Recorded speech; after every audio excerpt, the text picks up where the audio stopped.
What's up guys, it's Bucky. Welcome to your 12th Java tutorial, and in this tutorial I'm going to be teaching you guys about something called a switch statement.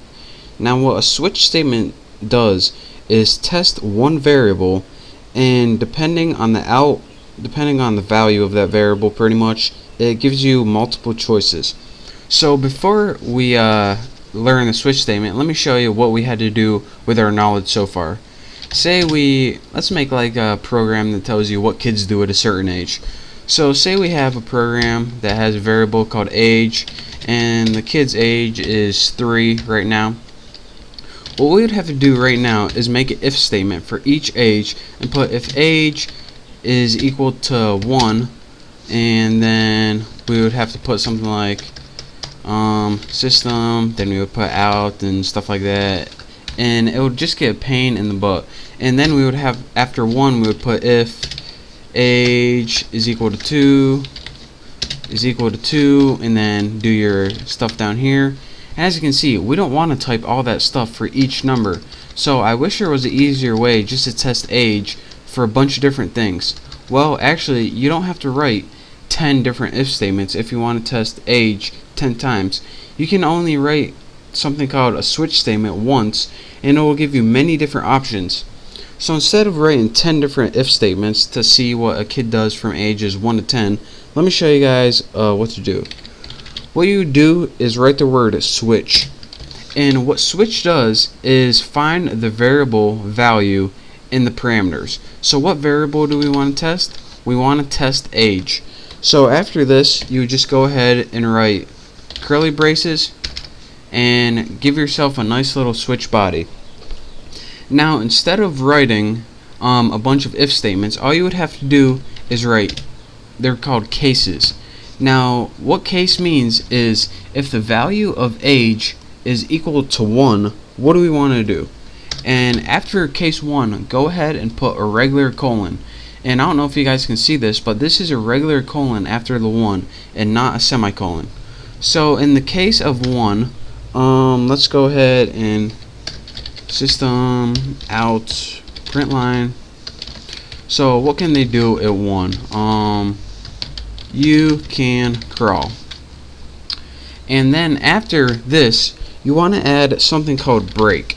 Now what break does is it means, alright, if this is true and age equals 1, then we have no reason to go to the rest of the program, so you can just exit.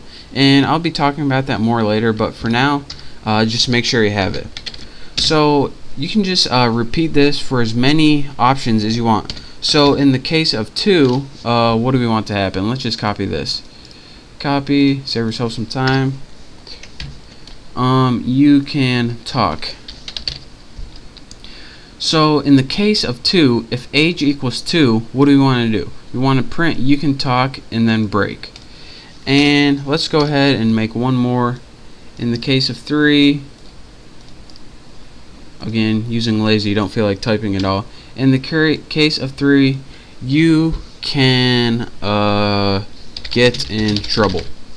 And I know I spelled trouble wrong, but just deal with it. So here's what you do.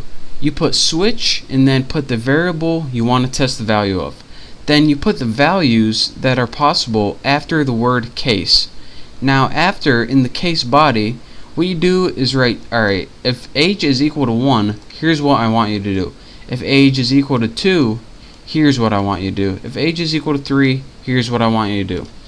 And the last thing you have in every switch statement is something called a default.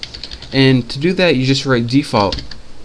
And what this does is if none of those values are true, it does a default statement. So let me scroll up a little bit so you can see.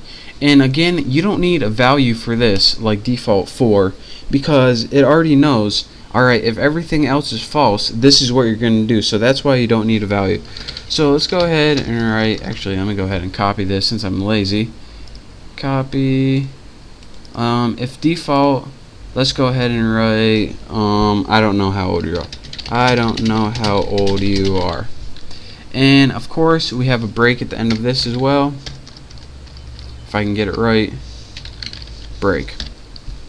So let's go ahead and run this with age equal to 3, and let me show you guys what it does. It outputs you can get in tolerable.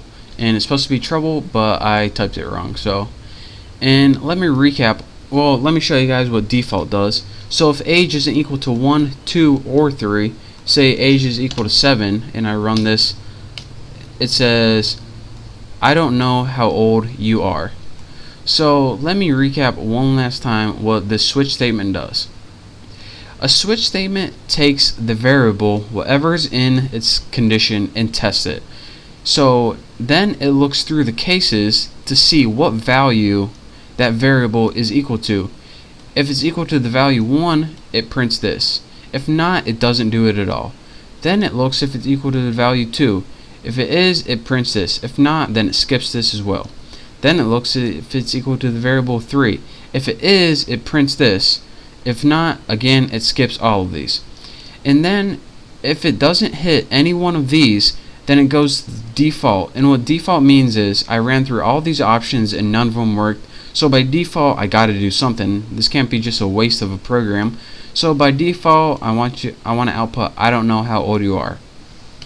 So that is how you can use the switch statement to test a single variable for many different values. And this will save you a bunch of time and keep you from writing a bunch of different if statements. And trust me, it's a whole lot easier than writing a bunch of if statements.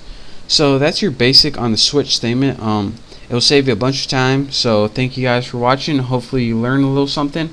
Copy this, play around with it, and pretty soon you'll be an expert at the switch statement. So again, thank you guys for watching. Don't forget to subscribe to my channel, and I'll see you next tutorial.